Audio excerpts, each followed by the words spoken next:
Hello, Newsies, Hello, Newsies. and goodbye, Newsies. Um, It's better ride. it's been 87 episodes, which is Oh my god. approximately 77 more than I thought we would get through. I mean, Um, the dream is obviously 69 episodes because that's nice.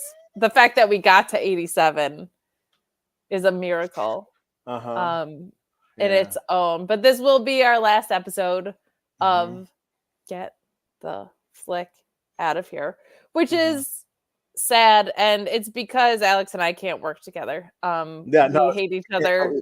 we cannot We just coexist. we can't do it anymore. We can only do it 3 other If there, times a week. if there was a virtual barbershop window for me to super kick Oh, you through. I would be going through it. Yep. I would be going through it. But Alex, Yep.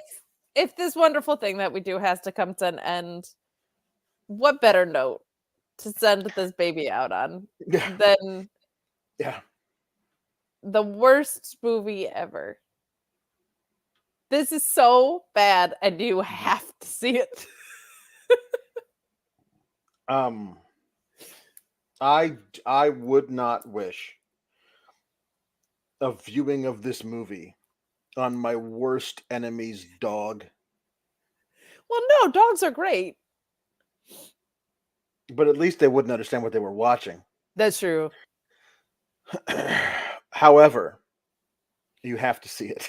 You have to see it. There is I'll let you steer the ship, but I this is normally Alex territory of like going back and double checking things. I had to know at what minute the first bird appeared, and it was 47 minutes into this movie. Yep. Yep. This It to sure me was. was everything that Velociraptor did in parody, but for realsies, and everything that Sharknado did with sharks. And this made Sharknado look great.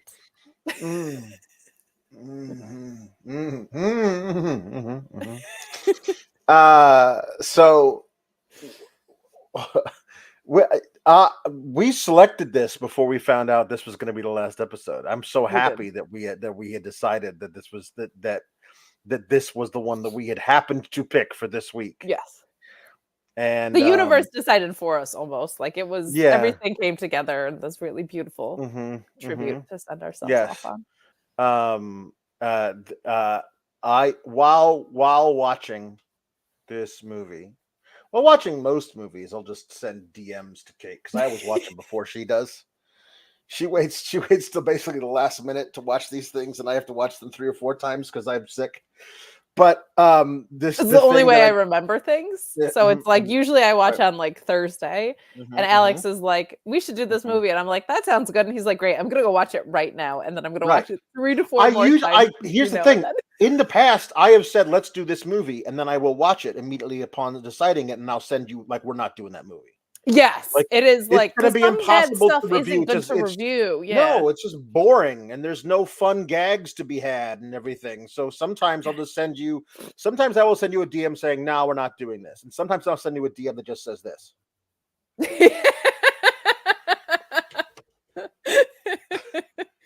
But it's preceded by regular text in my DMs that Yes. just says Kate in lowercase, and then it says Kate in capital letters, and then it Yes. is a graphic typed up on Right. Microsoft Word or whatever this was in a bigger This font that says Kate sometimes period sent. sometimes all caps is not big enough.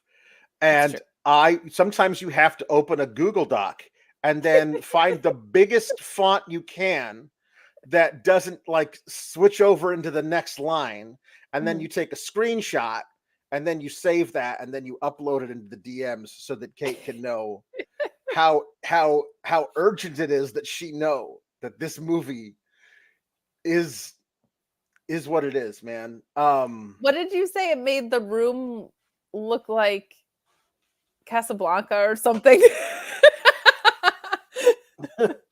I said it. Look, this makes the room look like Citizen Kane. Citizen Kane. There you go. Yes, it's true because The Room had money behind it. I don't know where the hell Tommy Wiseau got his money, but he had an actual crew of real professional Hollywood types, sound guys, well, just sound guys. I mean, literally, all you have to do to make this more professional than Birdemic is just have a sound guy, and because they didn't, literally, so in some scenes, they had the actors holding the boom mic between their knees so that they could get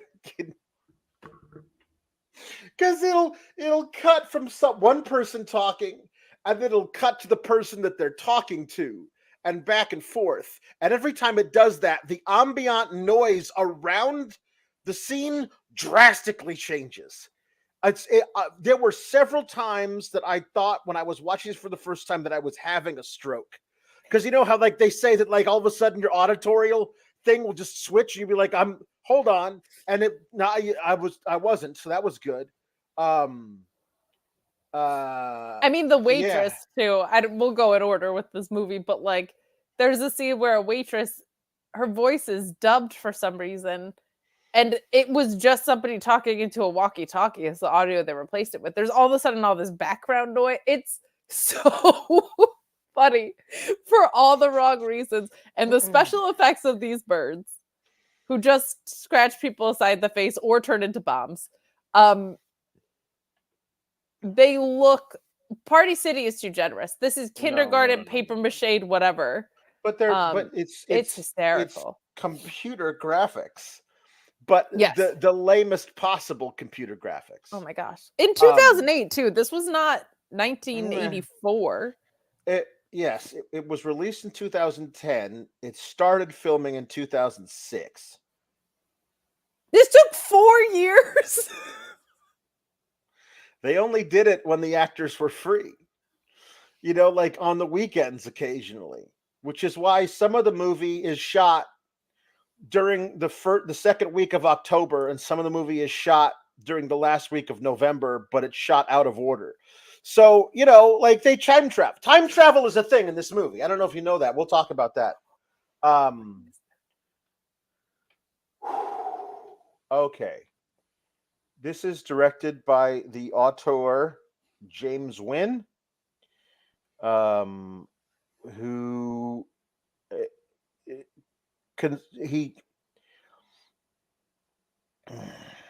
he christened himself the master of the romantic action thriller. That's what he calls himself. Because of this? Because of this. Because when you watch the trailer for Birdemic 2, from the master of the romantic action thriller, James Wynn, comes. And full disclosure, before we got the news that this was going to be the last one, Birdemic 2 and 3 were going to be next week, and I was going to Sans blind it with Kate, and she would have no idea. I would have watched it. But I would have had more fun not watching it, and you have described it to me because it's so insane. Yes, I think so. So the romantic part, honestly, I feel like he was trying to do a From Dusk Till Dawn, where the first half of the movie is one movie and the second half of the movie is another movie. Like if that was the intention, to like do one half of the movie that's weird, boring, awkward romance, and the second half of the movie is batshit crazy, being hunted by flocks of eagles. I don't know. Did he direct anything outside of Birdemic? He directed a movie before this that somehow starred Tippi Hedren from The Birds. And you know the really awkward sex scene where there's a TV playing in the hotel room? And there's a woman on it, and she's feeding a bird in a cage on the TV for no reason. That's Tippi Hedren in his earlier movie. So he could say that Birdemic co-stars Tippi Hedren. He actually put her in the credits. I don't know why she was in the first one. I didn't see the first one. I don't know. I don't know. But last week we reviewed a movie that had Quentin Tarantino and Madonna in it. Yeah. And they didn't publicize Right. that at all. This movie sneaks Tippi Hedren into it. Do you remember the Rotten Tomatoes rating from the critics for Four Rooms that we discussed last week? 13%. Oh, it was 13%. Okay. Do you know the Rotten Tomatoes rating from the critics for this movie? I was terrified. 18%.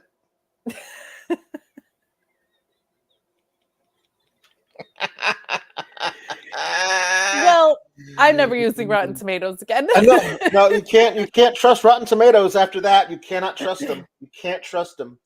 In their defense, it's called Rotten Tomatoes. They were not like, we are a trustworthy source. They're like, okay. Sure. They are an aggregate of popular critics' responses, but also untrustworthy. The movie starts with driving for 4 minutes. So long. Driving. There are some scenes of this that are just so long.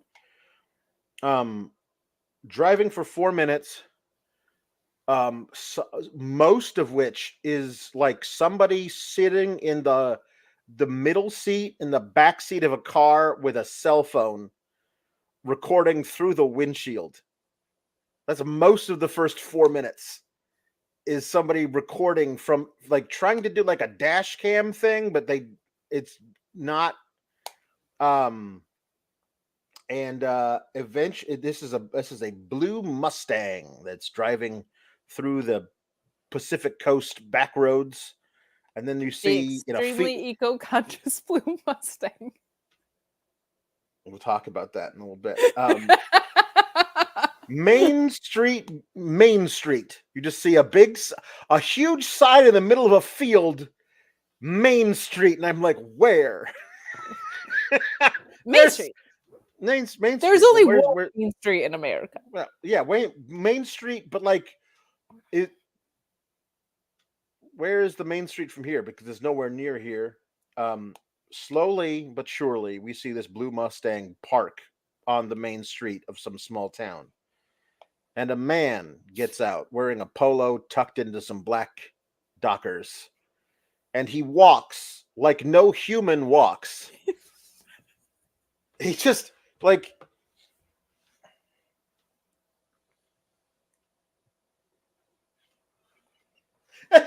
I don't even know how to explain it. No human being in this movie is a human being. No, it's true. Not a single one. He walks into the Main Street Grill, and this is where you find out that there was no sound because the Russian Eastern European waitress. It's like, hi. She's this weird thing with her head, and I'm like, and then he's like, hello. Like, it's this weird thing where it's like he says hello, and then you hear her go, hi.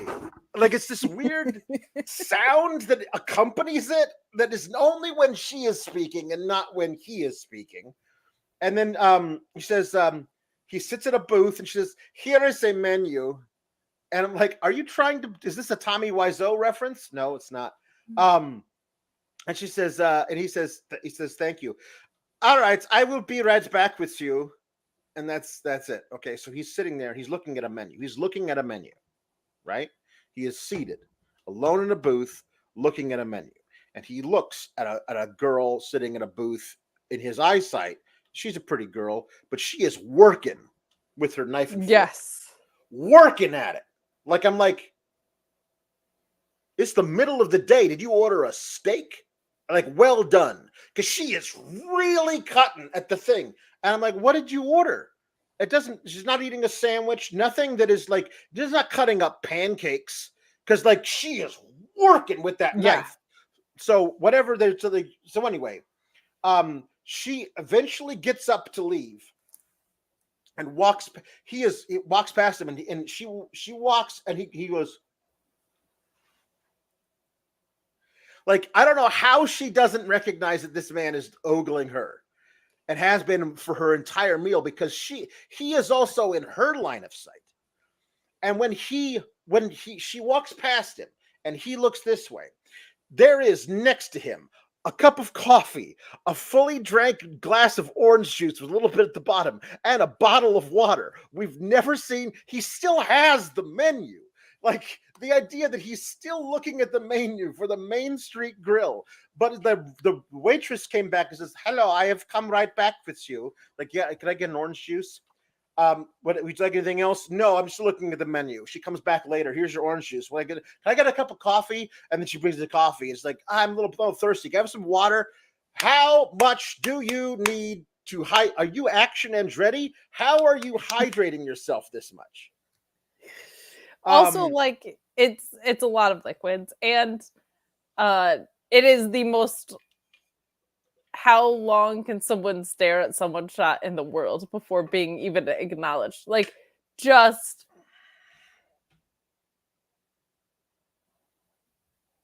and she's beautiful. She's a tall glass of water. She's gorgeous. Very mid to late 2000s hot. She has like the blonde haircut that every girl had at that age. I know. Yes. But yeah, there are no interactions in this movie that are how human beings interact. It's incredible. And the waitress overdub is like, this is why I compared it to like Velocipaster being in parody. Everything that Velocipaster made fun of like those glitches are done in sincerity here. So when you tell me that this started being filmed in 2006 and finished in 2010 and feels like it was thrown together in 6 hours as a student film, mind blown. So she has left the restaurant and he looks after her. Cut to the outside of the restaurant. He sprints out of the restaurant, shoving the door open, runs out into the sidewalk and turns to look at her. The next shot is him slowly walking after her. You had to sprint out of the restaurant so you could slowly walk after her. Did you even pay for your 14 drinks that you ordered? I need the Russian to come out and be much like, "Excuse me, sir, you did not pay for your orange juice or your coffee or your water bottle. I need you to pay before you leave, sir." But she doesn't. She doesn't, because she was probably getting him an apple juice. Yeah. He says, "Excuse me, miss." Grabs her. She's like, "Oh." She says, "I feel like I know you from somewhere." She goes, "Oh, really? Where?" Like, she's not at all weirded out by creepy dude who's just walking after her. Who just grabs her, by the way, too. Right. Like, yeah. And she goes, "Did you go to San Mateo High School?" "Yeah. How did you know that?" If somebody were to say to me, "Did you go to the high school that I went to?" I would assume that they also went there, because it would be correct. very I would odd start not being to. like, who was that in my senior class or whatever? Right. Yeah. And she says, "Do you go to San Mateo High School?" "Yeah. How did you know that?" "I went there too." "Oh, really? Wow. So, are you from here?" "No, she's from San Mateo." "As are you." This is this very small town of Half Moon Bay on the Pacific. Yes. Southwest of San Mateo and San Francisco and San Jose, which is the places they're about to tell you. "Are you from here?" "No. My mom lives up here, but I'm from San Francisco." "What you mean is I live in San Francisco. If you went to high school in San Mateo, you're from San Mateo. You know what I mean? You're Where are you billed from?" Yes. Yeah. And he says, "Where?" "I'm from San Jose." "Oh, okay." Like, anyway, This is not how human beings talk. And then she goes. Then he says, "Oh, I remember you now." No, that's what she says. We established you already remembered her. That's "Oh, how I you remembered recognized her. You were in my English class." He says, "I was?" "Yes, I sat 2 seats behind you. You remember back that far?" Yeah. Like, he's really bashful about remembering things. So I was sure that there was going to be some really ham-fisted attempt at honesty later in the film where the guy admits that he never went to high school with her. It was a lucky guess.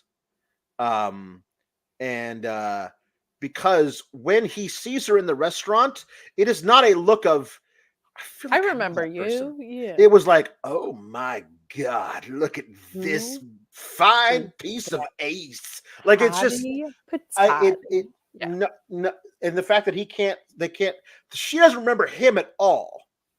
She Correct. never remembers him from high school. And he was in her sightline, as you said before, Right. too. Yes. He says, "What do you do?" They have not exchanged names. At no point did they exchange names. Like, Oh my God, they don't. they don't ever exchange names. He might remember her, but he barely remembers that she sat 2 seats in front of him in English class, and she doesn't remember him at all. You know what I mean? Yeah. So, yeah. So he says, "What do you do?" "I'm a fashion model." And he says, "And a beautiful one, too." And I feel like that's where the conversation probably ends for most women. Yes, and also just the idea of like, I'm a fashion model, but I recognized you from high school and not like a magazine ad or Well, a yeah, commercial or whatever. she's a struggling fashion model, It honestly. is true because she has to have, She we're going to find she out, a part-time job. no, she hasn't got any and nothing bites. We don't know. It's too bad. Shameful. She'll never get a gig ever. Um, he says, "I have to go. I have a modeling job audition." And I would add, "which is why I just had a steak for lunch." Because I thought the same thing. that's what models normally do. They fill up on lunch before they have a modeling audition. I think we know You why got she's struggling at this. you gotta have a food baby when you go in to do the lingerie audition. She leaves. She walks away. Immediately smash cut to him running after her going, "Natalie! Remember me, the guy from 5 seconds ago?" She never told you her name. So like you remember her name, but you didn't establish you remembered her name, and she never told you her name. And he goes, "Oh, hi." He goes, I wonder if we could keep in contact." "Oh, sure. Here's my business card. Here's mine." And now you know each other's names. But you didn't before this. No. Because their names are on the business card. We can only assume he looked her up in the yearbook in between. Right. So then she gets in her car and drives away. There's a lot of Driving. right. Away. There's a lot of like, how will we know if this person got in their car or not unless we see them walk over to their car and open the door and get in the car? There's a lot of that in this movie. A lot of it.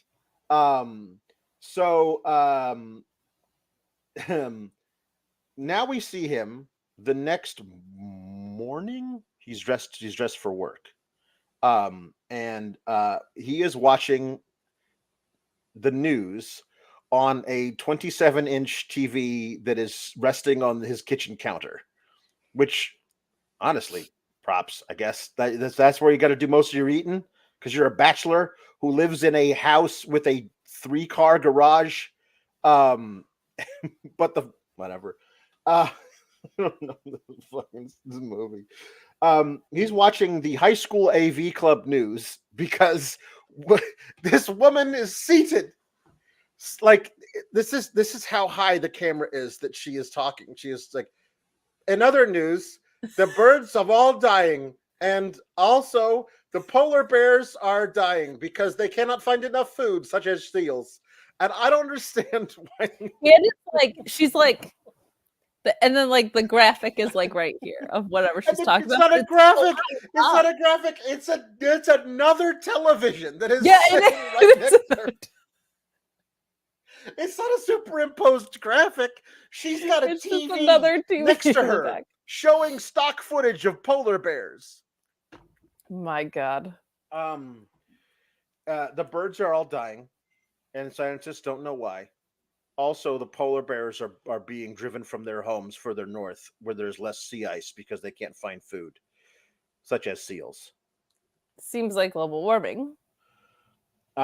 Could be a theme for this movie. You think? Nah, they wouldn't do that. That's silly. They would never. So then we see him slowly pull out of his driveway and drive down his little street that he lives on. And then we see him pull into a gas station. And then we see him filling up at the gas station. And then we see him pulling out of the gas station. And then we see him driving. And he's driving on the freeway. And then we see him take his exit from the freeway. And then we see him driving down the street. And then he turns right at a stoplight. And then he turns right again into a parking lot. And then he parks. And then he gets out of the car with his briefcase. And then he walks like no human being walks down a sidewalk, apparently in the opposite direction of the building he just parked at. Yes. And this takes a full 2 minutes to show us all of this. And none of this is necessary in any way. None of it. So much superfluous driving. There is not a bird until minute 47. It takes so long. He says, you see him, he's on a sales call. He says, "What can we do to get your business today?" That's what he says into the phone. And he's wearing one of those little headsets, you know? And he's, "What can we do to get your business today?" And he goes, "Okay, I'll offer you that and a 50% discount." And the person on the other end goes, "What? Yes, well, yes. 50%, yes." He's like, can we close the deal today? Can I put your order through today? Yes, you offered me a 50% discount on top of the terms that I told you I needed. On top of whatever else that I asked for, you offered me a 50% discount. You are the worst negotiator in the history of the world. And then he goes, "Okay, thank you." Click. "Woohoo!" he says. Another guy walks in and goes, "Hey, what is all the noise about?" He said "woohoo" once, and there was no other noise. He just said, they were like, "What is this ruckus?" And he goes, "I just closed a huge sale, biggest sale in my career." "Really? How much was the sale for?" $1 million. So it was going to be for $2 million, and you hashed them out to $1 million. You sold somebody $2 million worth of something for $1 million. That is I don't even know how to explain that. Like, even if it was you sold somebody $20 worth of something for $10, you still got screwed. You sold somebody $2 million worth of something for $1 million. You voluntarily left $1 million on the table. They did not pressure you into doing that. No. If I don't get $2 million worth of stuff for $1 million, then I walk. And you get nothing. Okay, fine. No. It wasn't that. It wasn't like, if we don't make $1 million today, the whole thing is belly up. This was his plan A. Yeah, and he was like, what can we do to get your business today or whatever? And the guy told him, and then he threw a 50% discount on top of the terms that the guy, he's terrible at sales. Like the idea, like, what can we do to get your business? No, you can do this. Okay, great. I'll give you that and something so ridiculous and over the top that it'll ruin us. Oh yeah, okay, cool. Oh, great. Thank you. $1 million. And then he says to his friend, I don't even know if we ever get the friend's name, just douche friend. Just generic 2000s douche friend here. Yeah. And he goes, hey, so I hear that CT software is going to NCT software is going to be sold to Oracle Group for a lot of money, and then we'll be able to cash in our stock options, and we will all be wealthy. Yes, I have heard that as well. What's weird about this is Oracle is actually like a well-known technology company. I don't know if it was at the time or they just made it up a name. I'm not sure, but they're not good at making up names. No, I would They're assume not. they would have gotten sued big time. Yeah. Shut down They this didn't get. incredibly successful movie. Yeah. So you know where I think all major models that are on the verge of a huge career breakthrough go to get their photos taken at the Uh, 1 hour a photo mat. 1 hour photo. Yeah, Yeah. yeah. Yeah. And so she gets some photos taken, her modeling pics taken at the 1 hour photo mat. And then we see somebody calling her from a reception office, and the sign behind them says "Dream Models." It is an 8.5 by 11 sign. I don't know. That is not the sign of a very successful modeling agency. That No, is 8.5 by 11. not Um, killing it. Not and killing it at all. her ringer, her phone ringer, Natalie's phone ringer sounds like a bike bell and it is very distracting. I do not know. There's Yeah, nothing. I don't. There's no reason for it to be that, but they've decided that's what it is. it's real Um. weird. So. Um. Uh.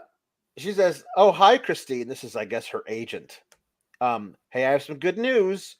Victoria's Secret wants you to be to be their cover girl model."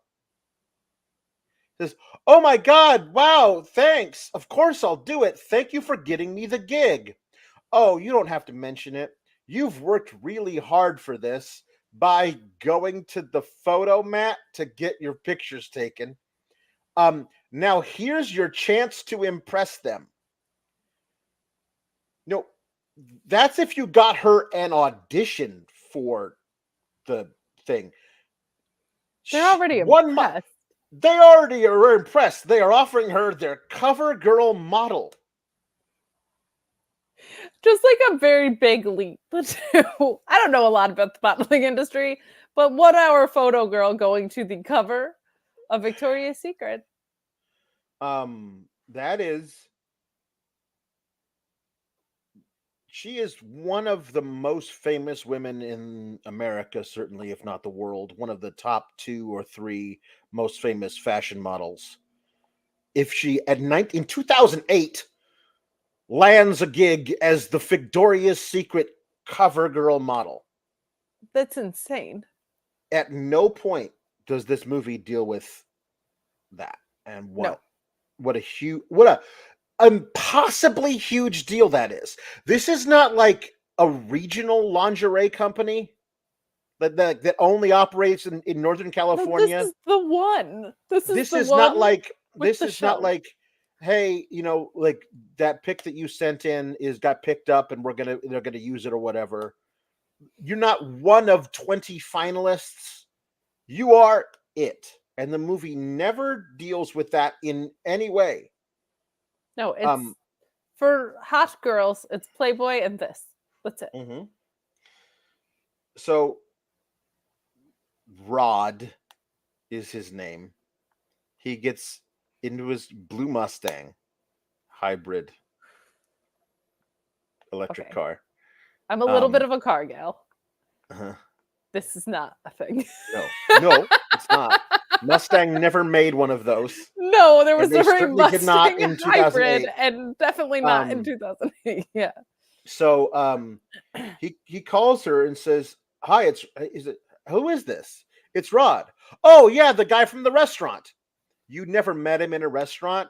You said like, oh, the guy from my high school, because you would not say restaurant because you didn't meet him in the restaurant. But she says, hi, I just closed a sale, biggest of my career. Well, congratulations. Thank you. So how is your day going? Oh, I just thought a huge modeling gig. Victoria's Secret. Wow. I think you will look great in those lingerie. In those lingerie. Also, hang out immediately because one person got the biggest gig of their career, and the other person got the biggest sale of their career. You've put some good karmic energy into Yeah, the world. yeah. And he says, let's go out to dinner to celebrate your success. I know a great Vietnamese restaurant. Sounds delicious. I'll see you then. Wait a minute. Where? What Vietnamese? You live in San Francisco. He lives in San Jose. You met in Half Moon Bay, which is halfway in between. Where and when? He asked you out to dinner. Spoiler alert, they end up going to lunch. None of this makes any sense.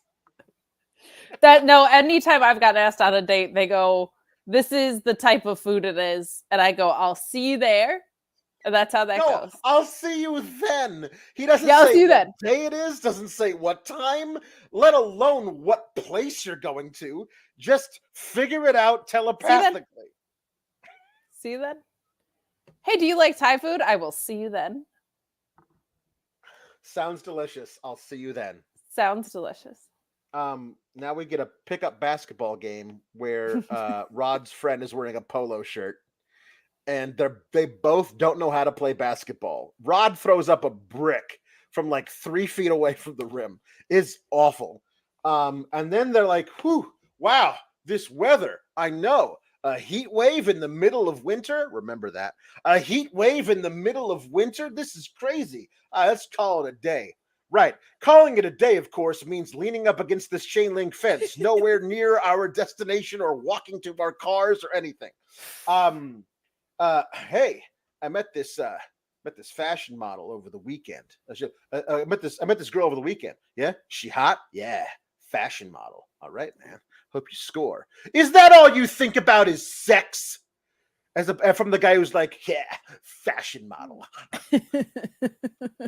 I feel like you both only think about sex. Yeah. Says, we're gonna go to lunch this weekend. Wait a minute. No. You told her dinner. You told her See dinner. You then.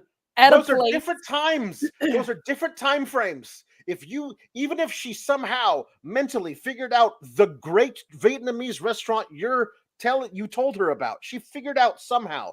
You told her dinner, and now you're saying lunch. There's zero chance that you're going to meet in the same place at the same time. No, you got to send a new message about lunch telepathically. Yeah. So 4 years this took to make.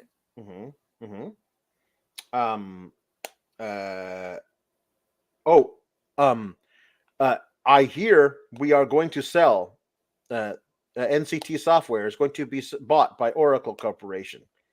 You know, if that happens, we're all going to be millionaires. And then the guy thrusts the air with his hips. Yes, as one does. Because now more Oracle. More high school AV club news. There's a wildfire. Hold on. That's about right. There is a wildfire. People calling, which has been dubbed the St. Martin's wildfire. Also, something about there's a green Grand Prix where there will be cars that are all electric hybrids driven by Hollywood celebrities. And the camera just lingers on the girl forever. There's a lot of that, and that's just lingering shots that just stick around too long. It's very weird. So he is eating, I guess, dinner he's dressed in the same sweaty it's a heat wave, right? It's a heat wave. In the middle of winter, heat wave. He was playing basketball outdoors with a t-shirt over a long sleeve shirt. Hot. He's wearing two layers in a heat wave. He is wearing the same outfit. We can only assume hours later eating his dinner. Take a shower, man. Yeah, disgusting. Especially on a first date. He's not going on the date yet. Because this is no, that's right. This is where the solar panels guy shows up. My apologies. Yes, I'm out of sequence. This is Solar Panel Man. Hello, my name is Jerry Powers. I'm from Solar Power and Accessories. We have an appointment today. Oh, right. Yeah. I forgot about that. Come in. And so he hands him a slightly crumpled piece of paper. So very professional. $20,000 for a 3 kilowatt solar panel. Where are you going to put it? Come on, and I'll show you. They walk outside his 3-car garage. And right there, sir, is where you are going to put your 3 kilowatt solar panel.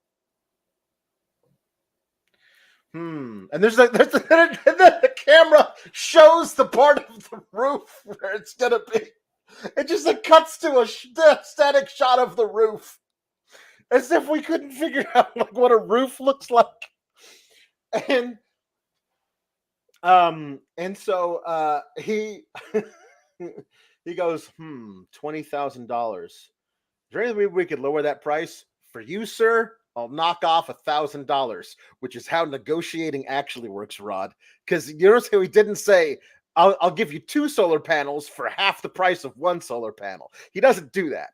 He says, I'll take you $1,000 off. Okay, fine. His expectations should have been, I was thinking more like 10,000, because that's how I negotiate things. Yeah. Now cut to the dinner date, or is it lunch? Spoiler alert, it's lunch. They mentioned it being lunch several times after this, but he did originally ask her to dinner. Whatever. He's standing outside of this Vietnamese restaurant. To be clear, we don't get a clarifying conversation about the date time switching. We just get 20 minutes of people driving in cars for no reason. Yes, it's true. He's standing outside of this Vietnamese restaurant in a strip mall. Yes, with a rose, and then she's walking up to him. Natalie, Natalie, and he gives her. They have met. They went to high school together. She doesn't remember it.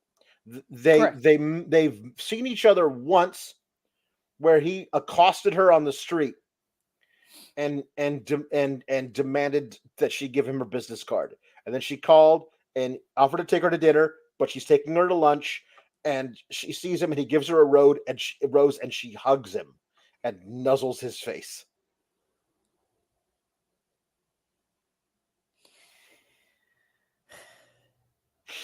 People just don't act like this. I know. So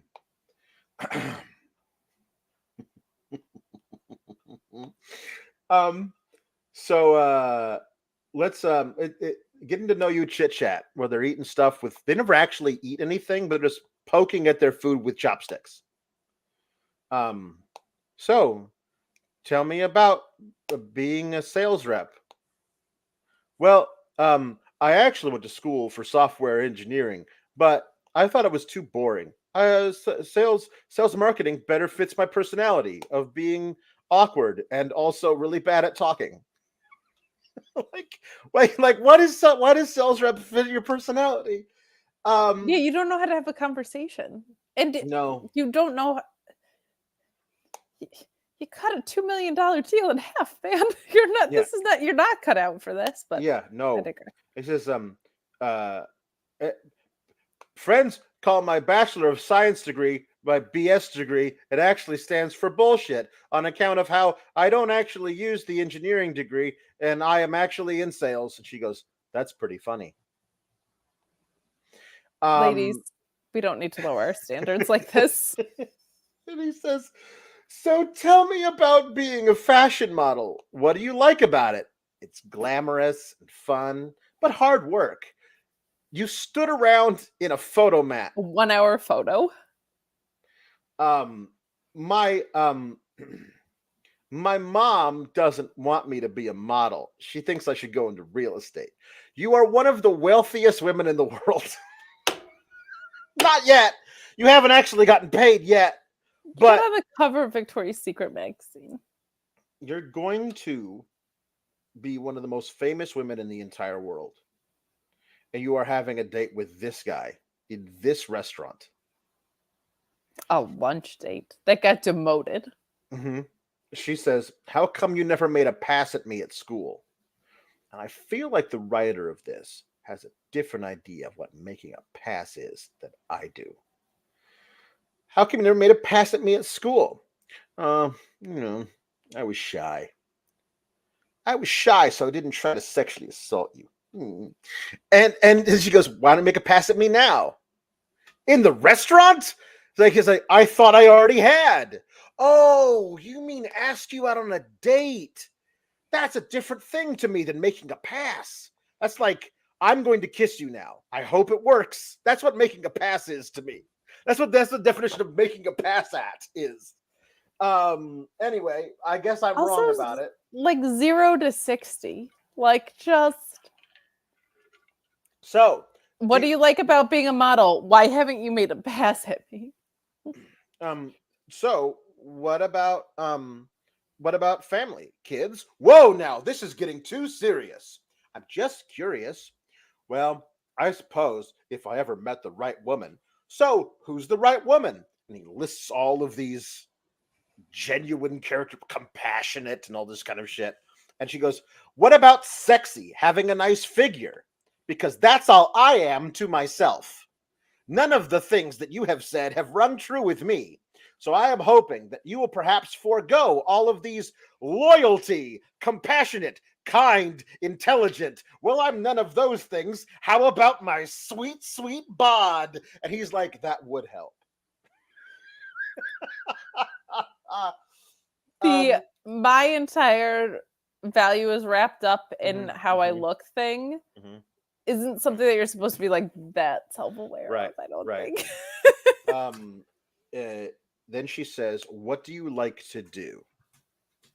He says, I love watching football, especially the 49ers. And I'm also a part-time Eagles fan. That is not a thing that exists. No, I think it's because the birds. No, I don't think it is. This movie is You never don't think clever. that's an incredibly clever joke? When is this movie incredibly clever about anything ever? I think it's their one attempt at it. No, I do not believe that was at all intentional, because at any point he could have said, I'm a huge Seahawks fan and also the Eagles, also the Falcons. He could have named all the different that was. But what you're saying is actually clever. This is them and their ceiling of cleverness. I do not believe this movie has an ounce of cleverness in it anywhere, because it does not display it at any point. And if you're asking me to say that like this movie that is clever nowhere else is trying to be clever this one time, I just don't. It just doesn't make sense to be a part-time Eagles fan otherwise. Exactly, because this movie is. And he says, I also like to exercise, play tennis, not pick up basketball with your sex-obsessed friend.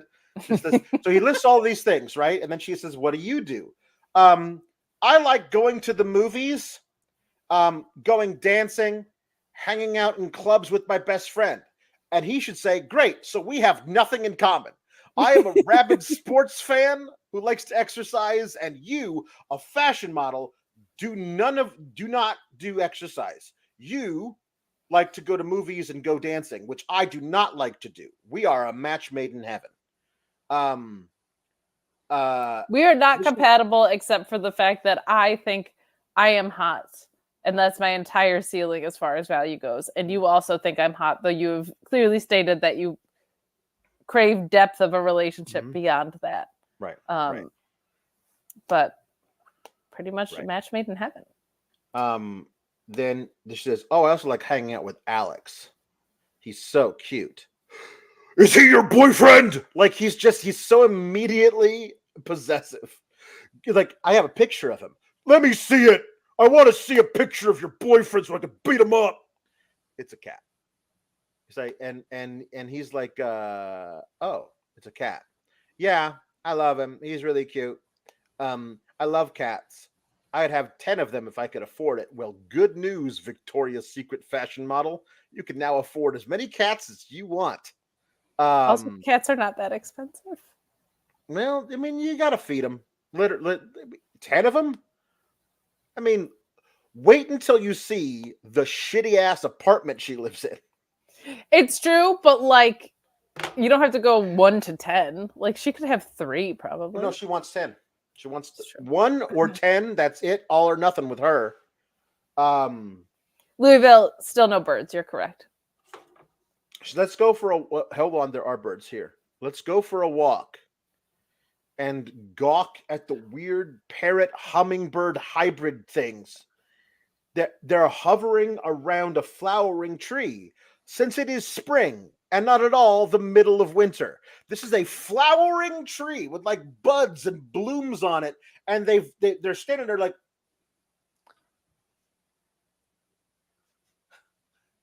as these parrots that are hovering like hummingbirds are drinking the nectar from the flowers, but they're parrots do not do that.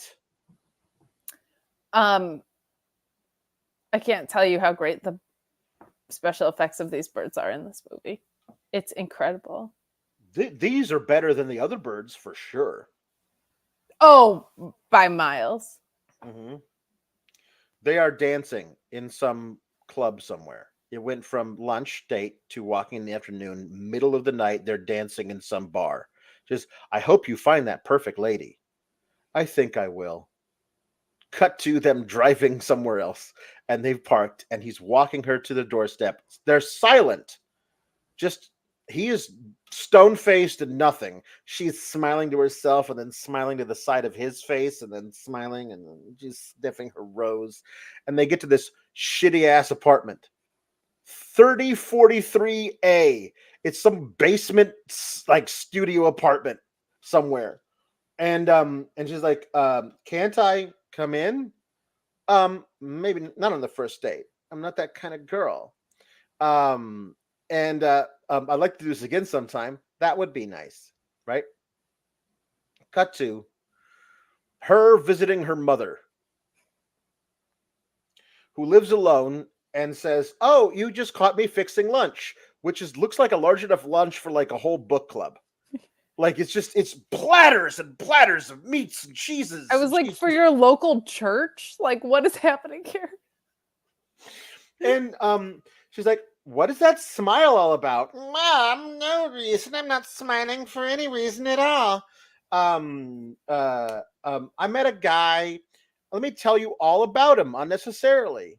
What does he do? He's a software salesman. Oh, girl. Bring him around. Let's meet him.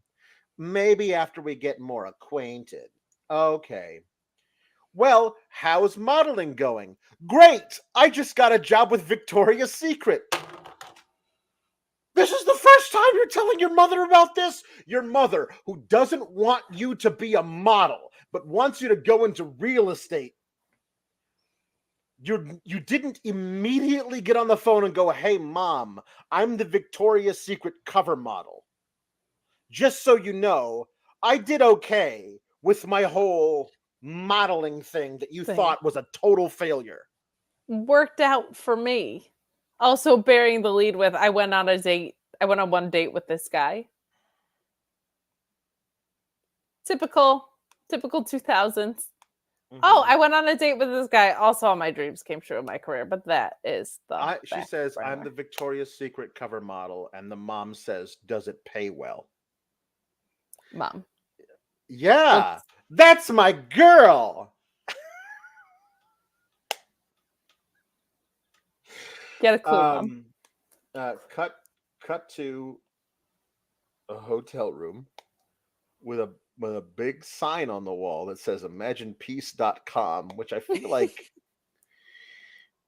did they sponsor this movie? That is Yoko Ono's website. It's Yoko Ono's website. It is prominent in this shot. It's a huge poster on the wall, white with bold black letters that says imaginepeace.com. On the wall of a obvious hotel room, because you can see the door handle in the shot with the peephole and the little thing that the metal chain deal and the door handle, and there's a obvious hotel room lamp, and an Asian girl is astride bare-chested, hairy douche friend, incredibly hairy. So hairy.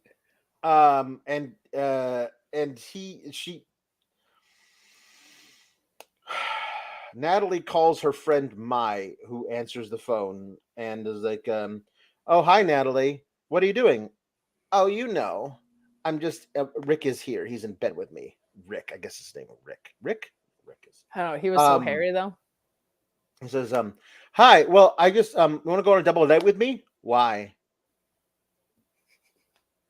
Why do people go on double? I just met a guy, Rod. I really like him. I want you to meet him. Okay. Okay, great. I'll set it up. All right, bye."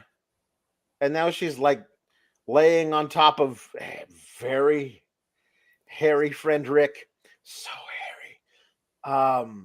And he's like, you go to double date with me. My friend Natalie, the fashion model. Remember her? She has met this guy, Rod. Rod? My buddy Rod, the guy I work with? What a small world. And that your best friend Natalie is now dating my best friend Rod. And there are no other people who live in this town. Or named Rod.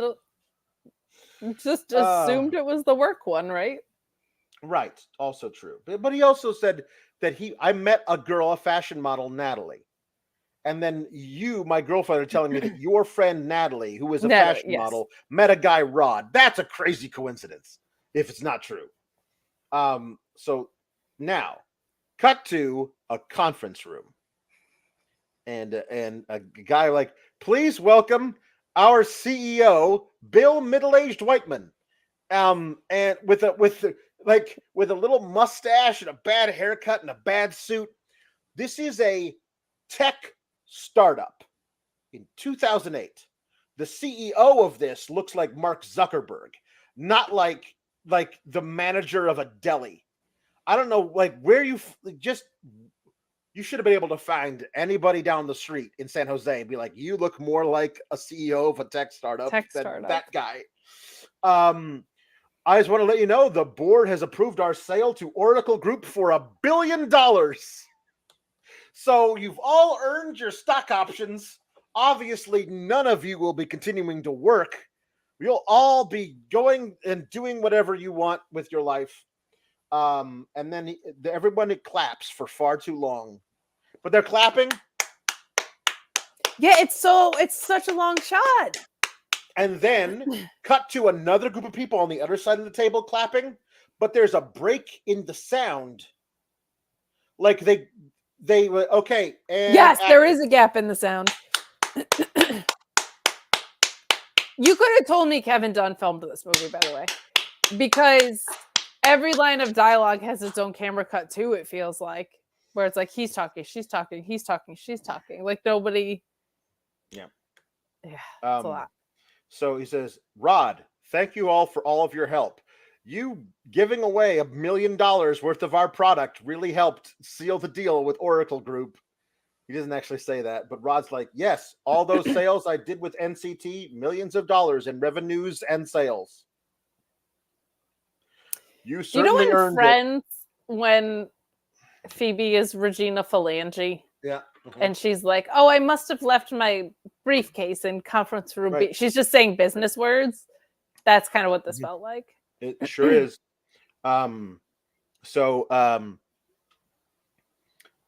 Next thing is now the conference room is empty except for Rod and his friend Rick Rod. I just also I want to emphasize that the name of this movie is Birdemic. Mm-hmm. Yeah, we're not anywhere near the birds. Rick has a remote control Ferrari, but it's not the size of a regular remote control car. It's like 1/5 the scale of an actual Ferrari.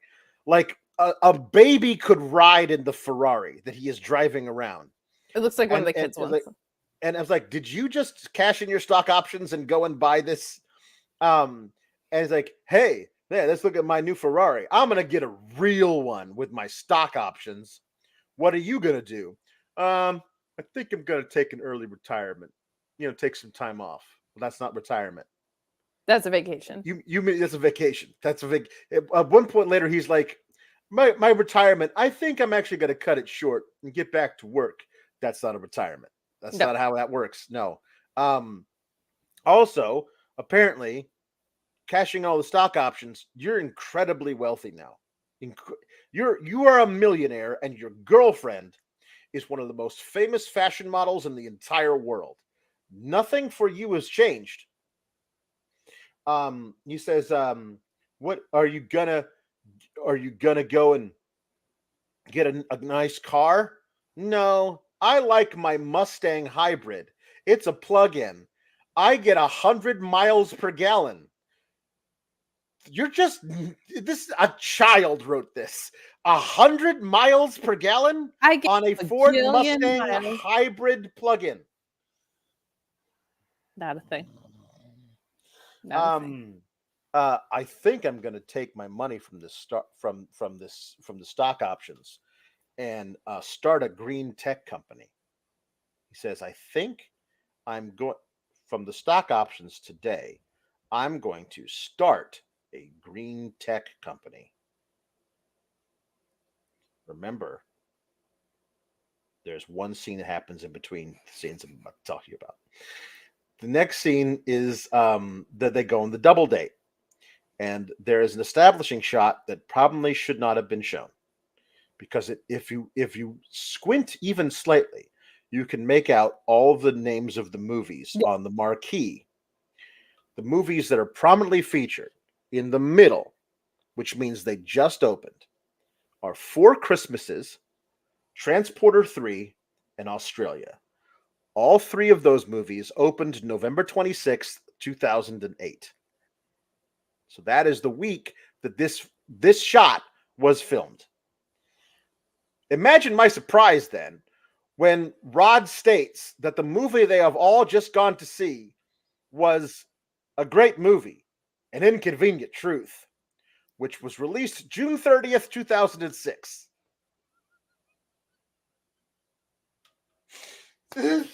So you didn't need to, you just show an establishing shot of like Cinemark or AMC theaters. Like, we So don't need to also show to the whole clarify, marquee. that came out in June of 2006, and this movie didn't come out till 2010. Yes. Yes. We just went to see this movie from. So they want you to think that this movie was set 4 years in the past. I guess, unless it was like a special screening. It's the 4-year, 4-year and 2-month and 4-year and 4-month anniversary. No, sorry. As it is. 4-year and 3-month and 2-week anniversary of the no. So Yeah, that's not how that works. he's like, and then Rick friend goes, that's it. I'm gonna sell my car or not buy a Ferrari and get something environmentally friendly. Cause Al Gore told me to 2 years ago. Like those totally real Mustang hybrids that and he exist. says, all right, I gotta go. Me and Maya got some work. Oh, by the way, Maya's wearing an Imagine Peace t-shirt. Yeah, what on earth? Yoko Ono may have done this. May have actually financed the entire film. It's $10,000 budget. So we. The chat is pointing out that Man Bear Pig is real, and it is. No, it's not Man Bear. It's not Man Bear Pig. It's Man Bird Pig. Bird Pig. That's right. My apologies. Half man, half bird. So Rick and his hairy chest are gonna go. He's like, me and Maya gotta go and do work, sensual work. Yeah, and I'm like, okay. Like, Alex, did you get it though? Mm-hmm. Like doing it. Right. Next scene is an establishing shot of the address of a business park. I don't know why we need to see the address of it on 2700 to 2800. Oh my God, that's where they're keeping the secret formula. No, I have no idea why it's there. It is Rod giving a presentation on an overhead projector to a bunch of very serious, solemn people about solar panels. Because that's how he pronounces it, is solar panels. Not solar panels, solar panels. Solar panels. Solar panels. Mass solar is what he calls it. This is his tech startup that he started up last week and somehow now has the investors. Now has the patent for a new nanotechnology that will allow his solar panels to produce a kilowatt of energy for 3 cents. Where so that his solar panels can be sold to the public for $300, whereas other companies rely on silicon technology. So theirs have to be sold to the public for $20,000. My solar panels now will allow all businesses and people to be able to afford solar technology for their homes. And solemn-faced man number one goes, and you own the patent for this. Yes, Mass Solar owns the patent for this technology. And how much are you asking for? $10 million. All right, I'll give you your $10 million because you've told me so much about your solar panels. And you put a week's worth of effort into this, so. I mean, it'd be one thing if this was an incredibly, long... No, he just decided with the money from the payout.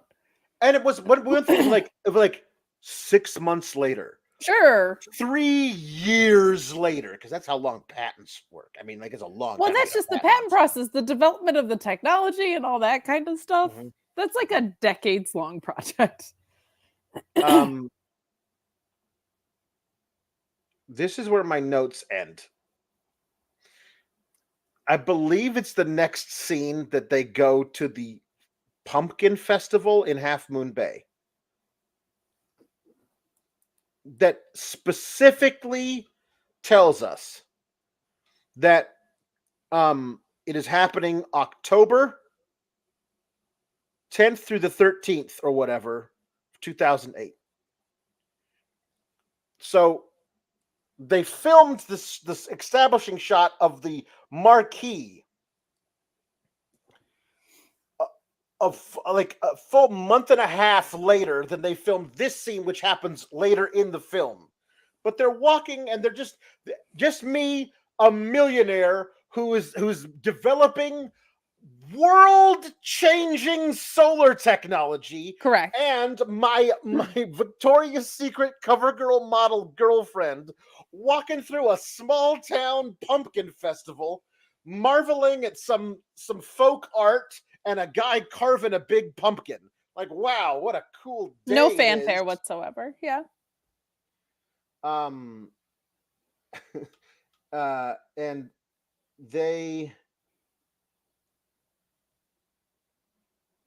go to an Irish pub, but it's obviously shot way after hours because the pub wouldn't allow them to shoot during work hours. So it is nobody else is in the restaurant. The owner of the restaurant makes sure to tell them, like, here are your beers. What else can I get you? We're still looking at the menu. Thanks. And then this is where he informs her that last week, he informs his girlfriend.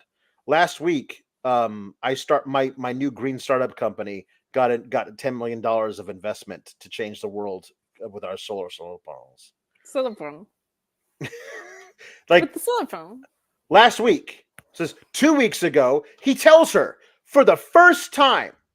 2 weeks ago, my NCT got bought out by Oracle Group, and for $1 billion. So all my stock options.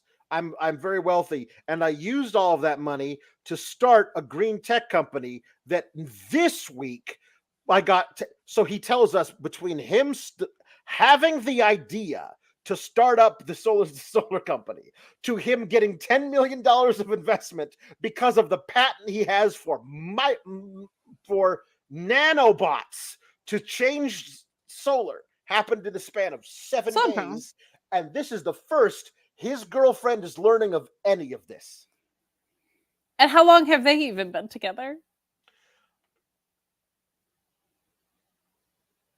2 weeks? 3 weeks? I don't know. Oh, I forgot. I forgot entirely about how they went walking on the beach. But they took the same. Oh my God! Yes. There's a background of like a cliff face, and they take the same 7 steps away from the cliff face like 3 times because it cuts back to them continuing the conversation, but they're back to the very beginning of the. She's still asking him about the perfect lady and whether or not he will find her. Oh, I'm so happy about your stock options that you have. And he doesn't tell her then that he's cashing them all in. No. He tells her later that night. And then they find a dead bird. And she's like, hey, look at this dead bird. I'm going to pick it up. And he's like, no, don't touch it. Victoria's Secret model sees dead bird and wants to pick it up is a pretty like underrated part of this movie, not gonna lie. Oh my god.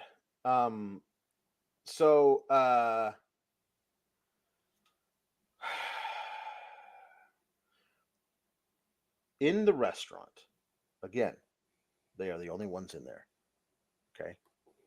In this Irish pub, all of a sudden, there's a band that's playing.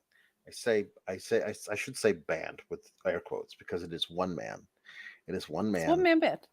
Oh, it's a one man band. Is it karaoke night? If it's karaoke night, why did this guy decide to sing karaoke to hanging out with my family, having ourselves a party? That sounds like a really low-key weekend. Like hanging out with my family. It's should have been Grammy nominated. I will hear nothing else. hanging out with the family. And there's just them. And he starts singing about how like the cousins are trying to get freaky and grandma's saying no, no, no. And it's like, whoa, this hanging out with my family turned into an incest orgy. And grandma's the only one who says this is a bad idea. No, grandma, the one with the sensibilities in this. This okay, this was the second time I sent you this. They're the only 2 people in the restaurant, and they are dancing to a man who's obviously being backed by several musical instruments that are invisible. Singing, they don't exist. hanging out with my family. And I honestly, it's the weirdest scene in this movie. Is this scene somehow? It's the weirdest scene in any movie. The invisible instruments are very fun. I will say that if this show was going to continue, sadly, this is our last episode, I would have asked them to swap out our intro to this show to be that song. Because it's beautiful. And we really are hanging out, and Alex, you're like family to me.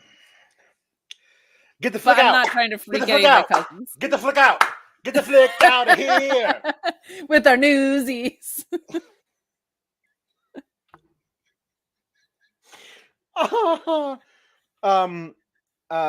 And then they're slow dancing and talking about meeting the right man, reading the right woman, whatever, blah blah blah. They are in, by the way, Half Moon Bay. He lives in San Jose. She lives in San Francisco. Before I forgot. Before the whole going to dinner at 2 a.m. Before that, they go and meet the mom, who like has a monologue about how she was a jeweler for 30 years, which is information we do not need. No, this does not come into play at any point.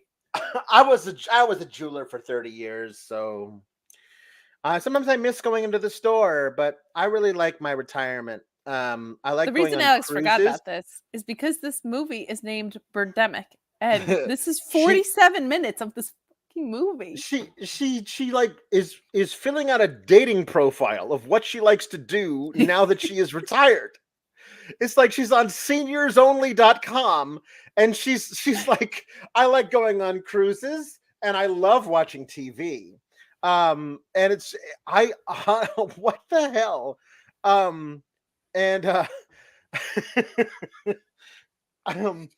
So she obviously loves Rod. Of course. This is the last time we see her. She lives. Half Moon Bay is very small. She lives in Half Moon Bay. They are in Half Moon Bay. They spend the night in a hotel. We'll talk about that in a second. At no point during the upcoming Birdemic does Natalie even question maybe going to check on her mother and making sure her mother is not been killed by the birds. She never mentions it. Birds that sometimes explode and other times claw at faces. So they there is a hotel attached to the Irish pub. Correct. They give a hotel is Generous. It's a motel. The Fleabag Motel. To be clear, a millionaire and a Victoria's Secret model have spent the night at this Fleabag Motel. Yes. And they consummate their relationship with her in her little lingerie, being very shy about being in like a two-piece bra and panty set, and he's like, "You look divine." I was like, oh. I cannot tell you how quickly I would leave a room if a man said that to me in that tone. I don't do that on the first date. On the second date, however, let's get a room at this horrible Fleabag motel a few miles from where my mother lives, and let's hope people that she goes to church with will see me checking into this motel with a guy I barely know. But that's okay because he's a millionaire and I am the world famous cover girl of Victoria's Secret. Correct. But this is where Tippi Hedren is on the TV for some reason, so that he could say Tippi Hedren was in my Birds movie. Tippi Hedren, of course, was the lead in the Birds. Oh, by the way, if you haven't seen the Birds by Alfred Hitchcock, immediately go watch that. Immediately go watch the Birds. So it's a sex scene. It's not remotely good or sexy. And then there is an establishing shot that lasts 2.5 minutes of all the very idyllic little scene around Half Moon Bay, houses, cars parked on the side of the road, the beach. It's beautiful. Oh, thank God. Nothing could possibly happen to destroy this perfect sense of peace and tranquility. Just kidding. There's birds everywhere, and they Certainly not birds. There are birds everywhere, and they are exploding. There are kamikaze explosive birds. There are birds everywhere just doing this. And then there are birds hanging. And then there are birds that zoom out of the sky and explode. There are birds that explode unless the birds are all hitting explosive targets. But I don't understand how a bird hitting a bird dive bombing into a gas station wouldn't make the gas station explode. It's a bird. There's no flammable substance within the bird. But correct. The birds are dive bombing things and exploding everywhere, right? I do not. The movie never tells us why they go to bed at night and they wake up the next morning and the birds have decided to attack. What I did also notice was that our fella Rod has completely reclothed under the sheets to the point where he has his shorts and a belt on. Yeah, he's wearing his one pair of black Dockers with a belt. He is shirtless, but wearing his belt and his pants, and she is in the lingerie that she was in. It was like they were having foreplay, and then just both fell asleep at the same time and woke up the next morning. Yeah. Very uneven, her being in lingerie and him just being in his clothes. Did you want to see more of Rod's bod? Because I didn't want to see more of Rod's bod. No, I mean, it's not as hairy as his friend, at least. No, thank God. That's true. That's true. But my goodness. So it was the belt that really threw me. there are eagles and vultures. There are only eagles and vultures they're flying everywhere. We can hear them outside, but they sound like seagulls. They're not eagles, they're seagulls. They sound like seagulls, but they're eagles. Yes. And because he's a part-time Eagle that scout, Alex. that's right. I know must be the reason. Clever. So it's not. So she looks out the window and goes, Rod, there are birds everywhere. And he looks out and like they're just doing this. By the way, eagles don't hover. They can't just hover in place. That's not how their wings are built. No, Like, they're very not few treading birds water can like do humans. that. Like, yeah, it's very weird. Vultures don't do that. That's not a thing they can do. They're not built for it.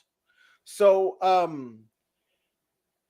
they're just watching them out, and they're like, oh no, and they're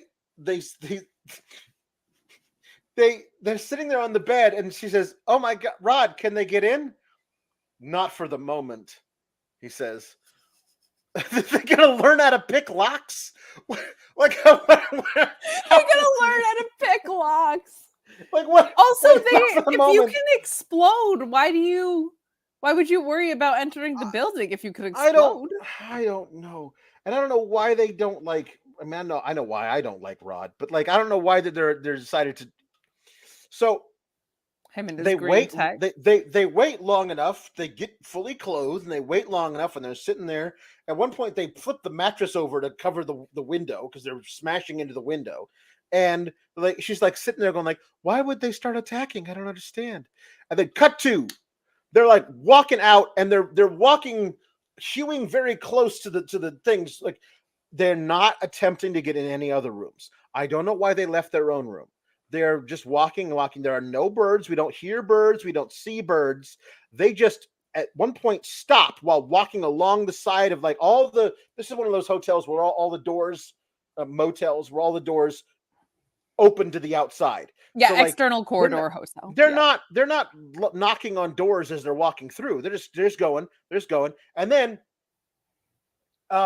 they knock on one door, and that door opens and they walk inside. Why? I don't know. There were no birds menacing them. No. Why didn't you get in your amazing Mustang hybrid? You're definitely exists Mustang hybrid. Is it because you just informed these two strangers? I lost my car keys somewhere, he says. Where? You spent all night in the hotel room. I forgot about this justification. You are in one room? Look, I have ADD. I lose things all the time. You're in one room. And you were in one room, and it's not like they were under the bed. You flipped the mattress over to put up against the window. There's nowhere they could possibly be. What? How did you? And it's not even a big room. It's a very small room. It's not like an ensuite. It's a very small room. So we find out that the name of this guy who's let them in is his Ramsey, and this is my girlfriend Becky. I don't know why we introduced two new characters here. They could easily have been Rick and Mai. Spoiler alert, they show up later in the film, but that's weird too. Yeah. But I don't know why we introduced these new characters, Ramsey and Becky. That we never find out about them. Like we find out a little bit about him, but far too late, if you ask me, because he's like, all right, we got to make a break from my van. You guys are welcome to come.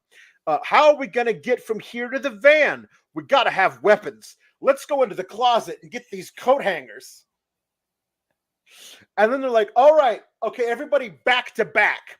So no birds can peck our shoulder blades.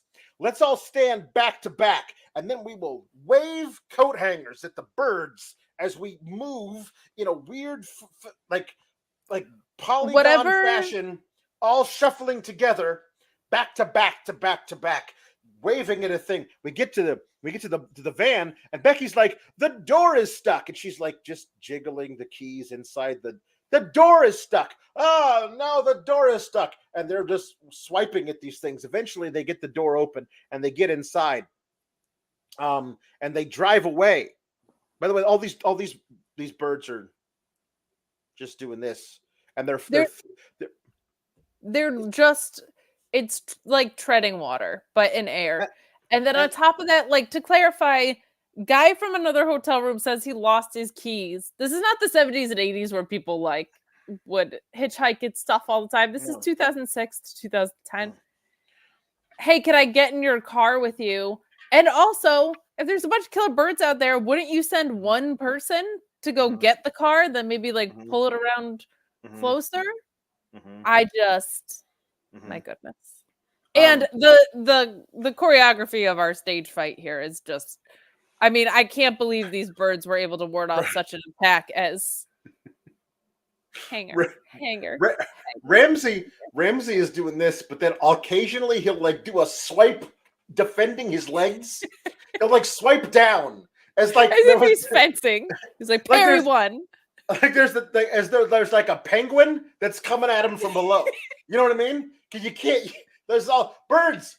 Oh no, not you, Stationary chicken. birds. Stationary not you, chicken. Birds in the you air. Get away from my ankles, chicken. Oh no, not the eagles. They get in the van and they drive, right? It really would have been helpful if they'd been able to find the car keys for the 100 miles per gallon thing.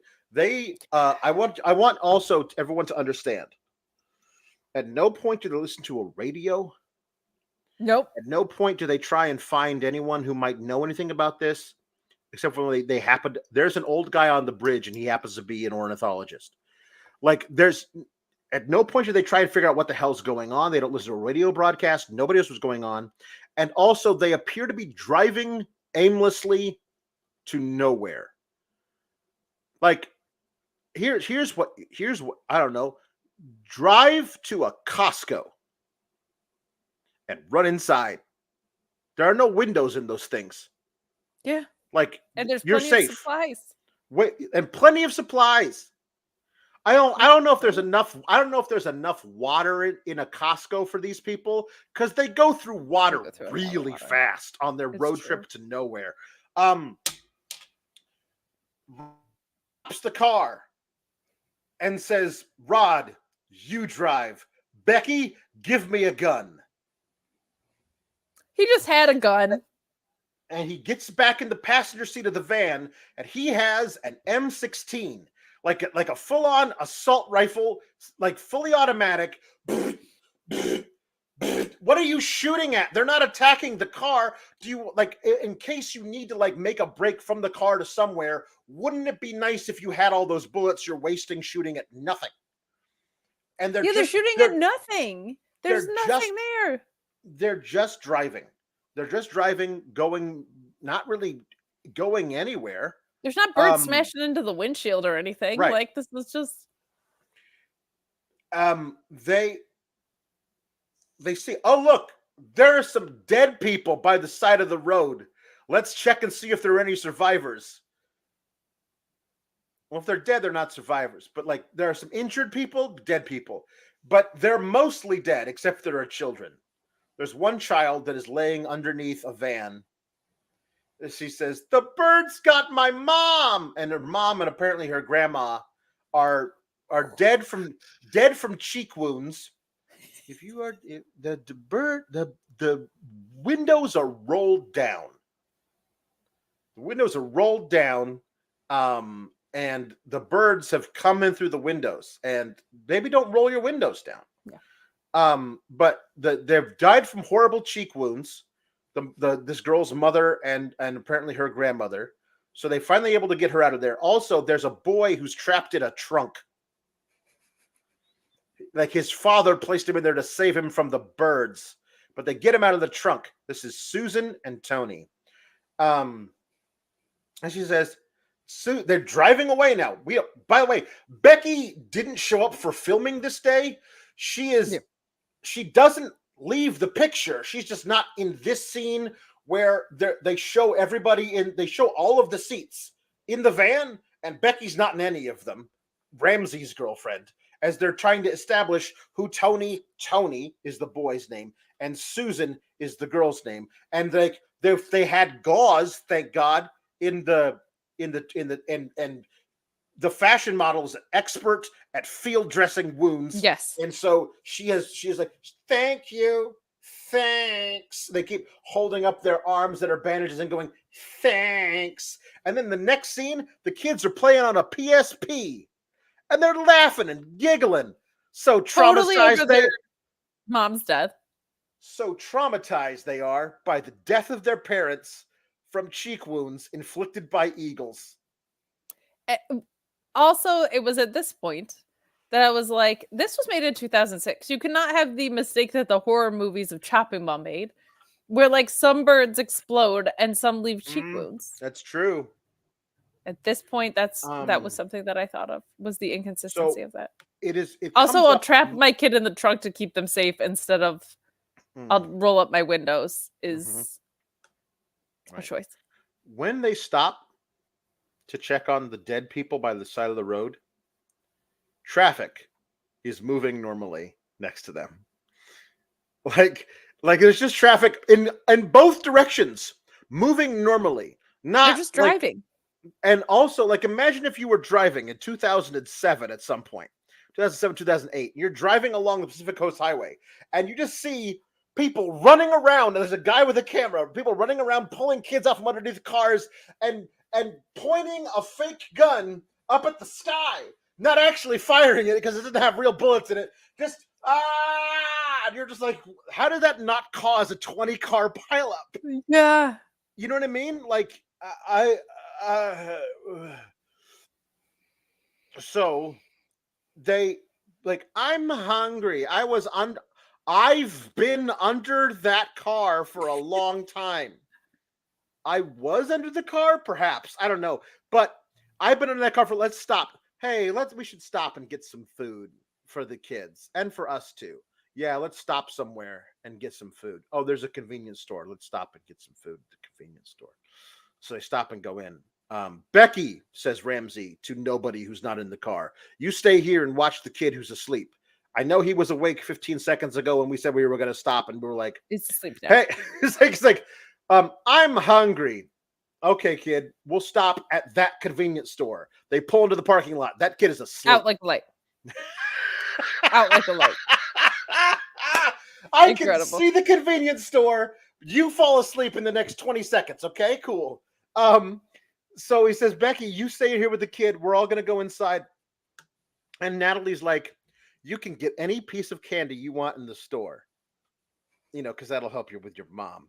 Nobody's minding the store, by the way. No. So Rod goes in and picks up a 42-pack of bottled water. Remember this for later. And brings it into the car. Natalie takes a long time looking at the pre-made half sandwiches in the cooler, deciding which to get. She looks at them. They have a establishing shot of the sandwiches. She's thinking. She walks around behind it and she opens up the case and she decides which ones to get. They have to show us her getting all the sandwiches, you understand. Of course. Then we see Ramsey, who finds the owner of the store, who is laying down behind the counter with both of his eyes pecked out. And my question is this: did the birds come into the store and peck out his eyes and then leave? Or did he go outside and get his eyes pecked out and find his way back into the store and then die from all of the eye pecking behind the counter? Because I would like to know. I can assume he went outside because maybe they would have just exploded. Maybe. Unless they waited for an opening, but Rod is gonna get some. Anyway, so they do that, right? That's right. Nobody checks the gas gauge at this point in time. Not yet, because they got to drive around for. They're driving around for days. It never gets night. It never gets dark, but it must be days. The only reason I say it must be days because they stole, they looted a 42-pack of bottled water, and the next place they stop, the kids make sure to pick up giant gallon-size bottled water because they need more water. And the next time they stop, they have to fill up those gallon-sized buckets of water at a creek. How much water are you going through? Are they also showering with it? The movie takes place in the same day. It never gets dark. They never sleep anywhere. The movie takes place over because also they woke up the next morning. So what is it? 8 a.m., 7 a.m., and the movie never gets dark. The movie takes place over it's also either October or November, depending on whether you trust the sign at the Halloween Pumpkin Festival or the marquee on the theater. It's either November 26th or October 10th. Either way, it gets dark at like 5. So the maximum they've been is 14 hours they've been spent out driving around, and they go through gallons upon gallons of water and a 42 pack. Just good for them for being so hydrated. A whole bunch of action Andretti's in there, just crushing them, just awful. So they say we should stop and have something to eat. Well, by the way, the eagles come and they have to like get back in the van as Ramsey is shooting at the eagles, and they get back in the van. They drive away and they decide, you know what we should do? We should stop and have a picnic at the beach. This is a brilliant call. An activity known for attracting birds. We should definitely stop and have a picnic at the beach where there famously are no birds. Never a bird at the beach. I've never seen one in my life. There are not gulls named and food at beaches historically. No, that's true. There's not like a whole species of bird that like hangs out at beaches and famously waiting for you to open a bag of during chips. Regular times. Yeah, for during the normal food time. They're eating. Everyone that dies in this movie is an idiot. If you don't keep your windows up during this, and birds fly into your car and kill you, you're an idiot. If you go to the beach for a picnic while Birdemic is happening, you're an idiot.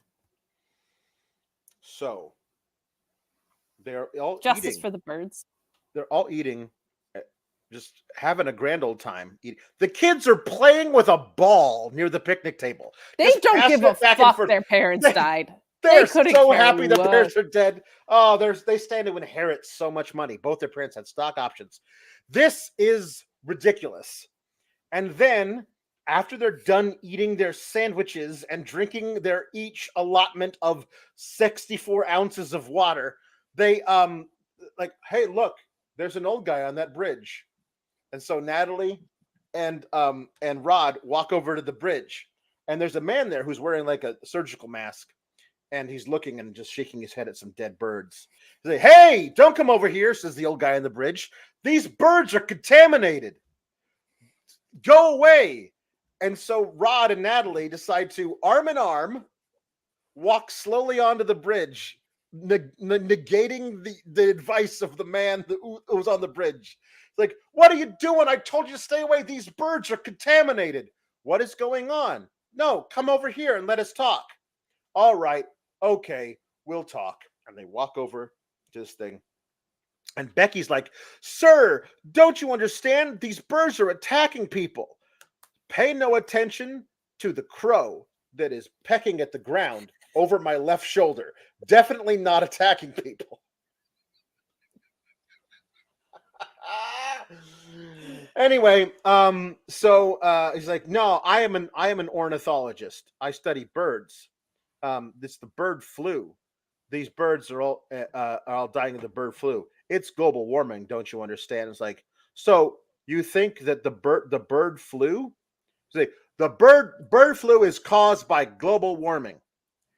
You think all of these birds have the bird flu, and that is what making them attack us? Well, I'm a scientist. I can't just make wild claims without evidence, like you did. How global warming is causing bird flu. Like it was just this weird deal that he's like. Anyway, it says, no, I have to test their blood. All the birds. I tested those birds over there's blood by walking down and drawing their blood and then testing it elsewhere and then walking back over here to stand on a bridge to point at them. When did you test the blood of the birds who were dead over there? Do you have a mobile bird blood testing kit in your inside pocket of your jacket? No, you don't, because you've got a gun in there. He says, if the birds attack me, I've got this gun. I'll be fine. I'm pretty sure he says ornithologists, which is not a thing, which is even better. He says an ornithologist twice. The last time he says orthologist, which is like the study of words. So an orthologist would actually know that if like an orator. Gotcha. Yeah, like orthologist would actually know the difference between an ornithologist and an orthologist, which is kind of funny. Oh, that rules. Anyway, he's like, I'm not scared of the birds. It's the human beings that are the dangerous ones. I'm like, listen, no, they're not knocking anybody's eyes out or exploding or clawing people. I do think it's funny. This movie tries to be like the like it's a global warming cautionary tale, but all it does is like give fodder to the people who were like, anybody who believes in global warming is a kook. I'm like, it's just that's what this because the ramifications of global warming are not birds might come into your car and claw your face or explode or peck your eyes out. That's not what people that are trying.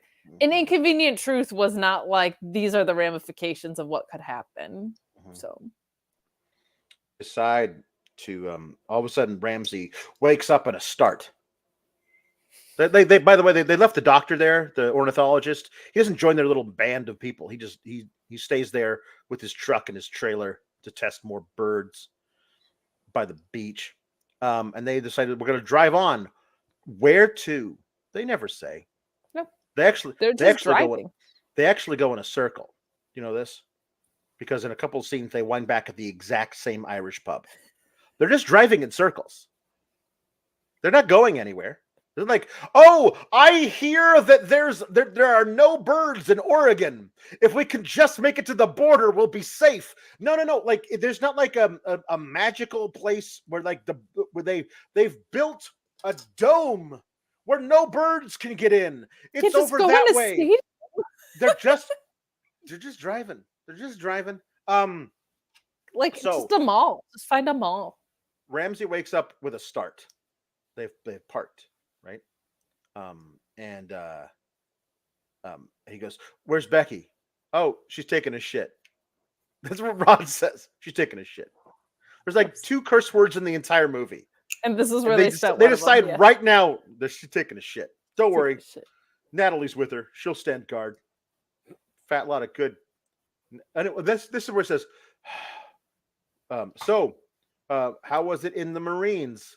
Says Rod. I left Iraq because I hated all the fighting. Why did you go to Iraq? Signed up for the military. Why did you go to Iraq? Were you under the impression there would not be fighting and killing in Iraq? Or the Marines in general? Like, did you think it was a hobby club? And then he says, man, why can't we all just give peace a chance? Let me introduce you to my girlfriend's best friend. She's very interested in imagining peace.com. And then we cut to Becky with a roll of toilet paper walking out into the beach. They had already where they stopped for the picnic, there were bathrooms. We know because we see Natalie walk out of one. I guess poor old Becky's got the IBS, can't control it. That Irish pub doesn't. She decides to just drop trow in the open, and as she's squatting, a bird dive bombs her throat. Not even her throat, her face. Swoops by once, and she apparently nicks an artery in her face, and she bleeds to death in 2 seconds because Natalie is freaking out. Oh no, she shoots. Oh, maybe she actually kills her because when the bird dives bombs at her, she just shoots at the bird. Oh yeah. Oh, she murdered her friend. Is a fun little friendly fire. Yeah. But then she runs back and goes, Becky's dead. And Ramsey's like, what? And then the thing shows him running to go and see Becky. No! And then running back. There's nothing there. No. And then he runs back to the car. This is the ramifications of global warming, people. And then he gets to the car, and the next place they stop, there's like, those birds killed Becky. There's just the Eagles killed Becky.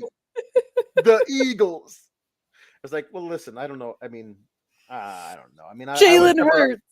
I wasn't a fan of their greatest hits albums, but honestly, I feel like the Eagles are all right. They're no Creedence. You know what? This is Hotel California, because as much as they're driving, they can never leave. And it's California. It's a nice metaphor. Killed it. So listen, they're driving along like, hey, look at those people. They're on that bus. They're being attacked by the.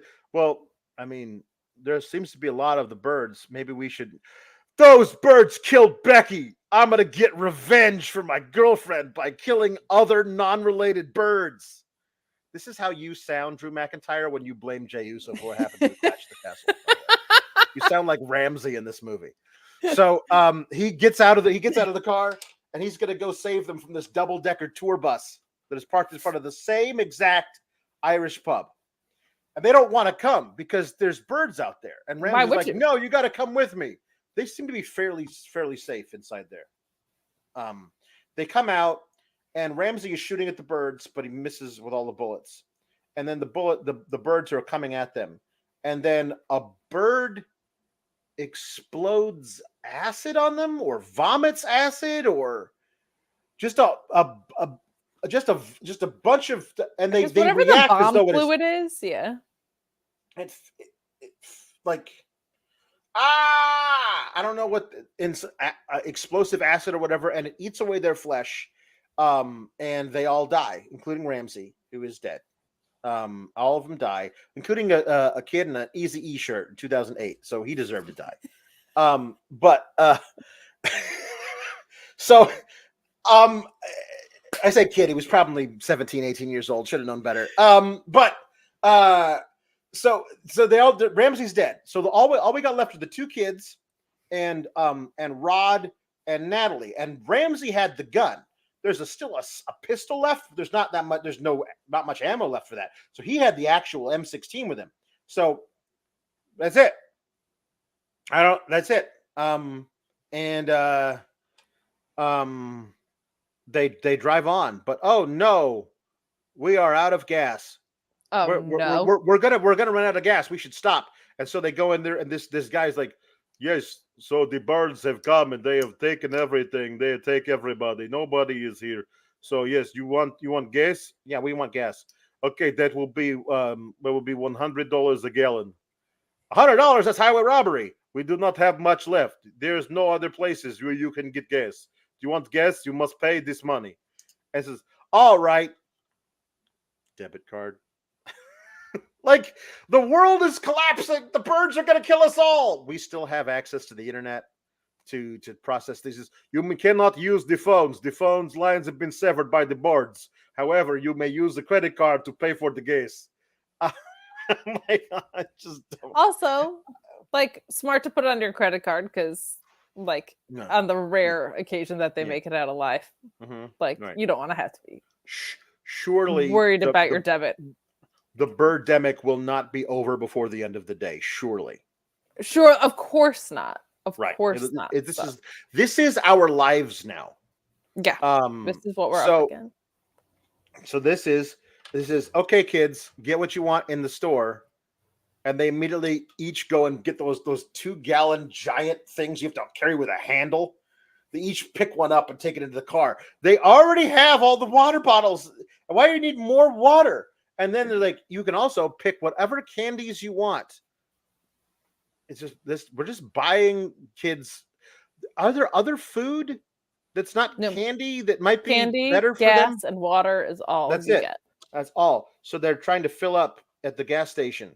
And oh no, the Eagles are back. I better just drop this still pumping gas hose and then take the time to screw the gas cap back on and close the door of the gas cap thing, and then we get in the car and drive away. And then the dive bomb, and then they hit the gas pump, and it goes like there's no real explosion, nothing good, just nothing.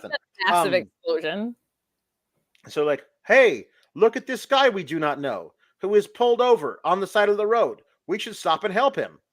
And the guy's like, walks up, this is fat cowboy guy, and he's like, I'm out of gas. Like, oh, we just got some a couple miles back.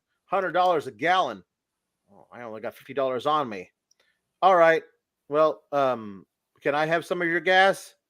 Oh, well, we need the gas to keep driving aimlessly in circles for several more days. Obviously. All right then. He pulls out a gun. You're gonna sell me some of your gas, which is a very kind thing to do when you pull. It is like I'll pay for it.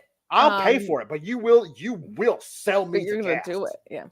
And it's like, okay, I have a gas tank in the back. We never saw you fill it. When did you fill the gas tank? And whatever. So here's the gas tank. So the guy backing away across the road, not toward his car, while pointing a gun at Rod, and then swooping eagle slits his throat and he dies. And he leaves his gun, presumably with ammunition in it, and the full gas tank 5 feet from Rod. There are no more birds in sight. Rod runs back into the vehicle and drives away, leaving a full tank of gas there, a little red tank of gas. And a gun. And then he goes, and they drive, and they're like, oh, look, a creek. We could get some water there. How much water do you need? How much water do you need? But he says, he pulls up, he parks, and he goes, look, a creek over there. How far away is over there? Okay. If you pull up to a forest and you can see through the trees to where the creek is, how far away is over there? Pretty far. Is the answer 500 yards or more? Because the answer is probably not that in reality, but that's how far they have to walk. Here it is. The creek. There's no way you know where the creek is from if that's how far you have to walk. No, you'd have to see. Even if the creek is 500 yards away from the parking spot, in reality, if you have a guy in the car say, I can see the creek, you can just not show them walking through the woods for a minute and a half. You could just show them getting out of the car and then walking up to a creek. That is enough when you make a movie, James Wynn. I want you. You don't have to. They walk through the woods for a long time. They get to a creek and they're filling up the creek, and there's a man with a really bad haircut watching from around a tree. Like, hey, you come out of there, says Rod, pointing his gun at him. Come out of there. Hi, no, please, it's fine. Don't. I live here in this. I have to take care of the trees. I live up in my treehouse. And the kids go, let's go up to the treehouse. It'll be so much fun. My mom's dead. And then they and Rod's like, no, it's too dangerous to go up in the treehouse. So to clarify too, like the guy with the gas tank and another gun was 5 feet away. And that was too dangerous. Our magical trip through the forest to the creek, totally fine, because it's the length of several football fields. Global warming is causing the dry air, so it never gets wet, so it never forces the tree-eating beetles to go back underground. And because of that, they're eating all the redwood trees. Look at all the redwood trees that are dying. Like that one tree over there. Look at all of these trees that I am protecting. One tree over there died, though. Global warming. Why don't you come with us? The beetles from going back underground, and it turns birds into bombs that slit throats. And why don't you come with us? No, I couldn't do that. This is my home. I have to stay here and care for these trees. Haven't you noticed that the eagles are only attacking cars and gas stations and people in cars, which is not technically true, although it is mostly true. And they're like, vital information for us to ignore for the rest of the movie. And so they leave, and he goes, I hear a mountain lion. says the tree hugger guy. I hear a mountain lion. You better go better. oh, let's run back to the car from the mountain lion. And they're running and they go, do you smell something? It's a forest fire. Smash cut. All the trees are on fire around them. Just locally, though, like a tiny little burst of fire with some smoke coming out of it on this tree. And one branch of the tree is on fire here with some smoke. I can't believe those beetles set the trees on fire. And they're running, and they run for a really long time to get back to the car. Seems like too far of a distance to be able to see a creek from where you parked, but I'm not going to quibble. And they're running, and there's just fire. Like they're like literally like somebody put a fire emoji and pasted it on the film. Yeah, like just really terrible. And they get back like, oh, thank God we got away from that mountain lion nobody actually saw, and also the forest fire. Let us drive away. So they run out of gas. Again, do not know in what direction they were going or why. They're just driving aimlessly to nowhere. They run out of gas. But what are we going to do? We should probably find some food and some water. What are we going to do for food? She asks Rod. And was like, I don't know. Great help, Rod. Thank you for. So then he looks at the back and he finds a bucket and a stove, a camping stove, and a rod, and a fishing rod. Rod finds a fishing rod. I could catch a fish on that beach, and we could cook it, and you could find some seaweed. Are you? It's been a day. Like. It's been a day. And you've had so much water, there's no way you're hungry. And you have fed the children candy. And you had a sandwich 5 hours ago. And you went to an Irish pub. I will go catch us a fish. Maybe the gods will smile upon us. This is the end times. But in the long ago, in the before time, we could have just. She says the kids. He catches a fish. He goes, "I got a fish," and holds it up to the camera for way too long. And she goes, "I got some seaweed." She's like sensual. I got some seaweed. It's very weird. And it's like, okay, great. Let's cook it up. And they boil the seaweed in some seawater. And he cooks. He doesn't gut the fish. He doesn't clean the fish. He doesn't scale the fish. He just puts it in a pan on top of some fire. And they give it to the kids. The kids go, I want Happy Meal. And I'm like, yeah, I would want that too. Have we tried driving to a city that is not this tiny little town in the middle of nowhere? Because perhaps in either San Jose, where I live, in a very big house, or San Francisco, where you live, in a very tiny, small studio apartment. Maybe in one of those places, there is a still operating McDonald's. And like maybe every time you stop and gave these kids candy, you could have gotten them some actual food so that you're not feeding them a not deboned, not gutted, not scaled fish. Come on, just buy him some jerky. Not even buy him anything. The first convenience store you came to didn't even have the weird guy with the weird accent telling you how much expensive the gas was. That guy was dead. You could have just walked in there and like strolling some taking everything. Jerky. Just. Do you know how much water they could have gotten? Even more water than they got. Even more water than they got. So,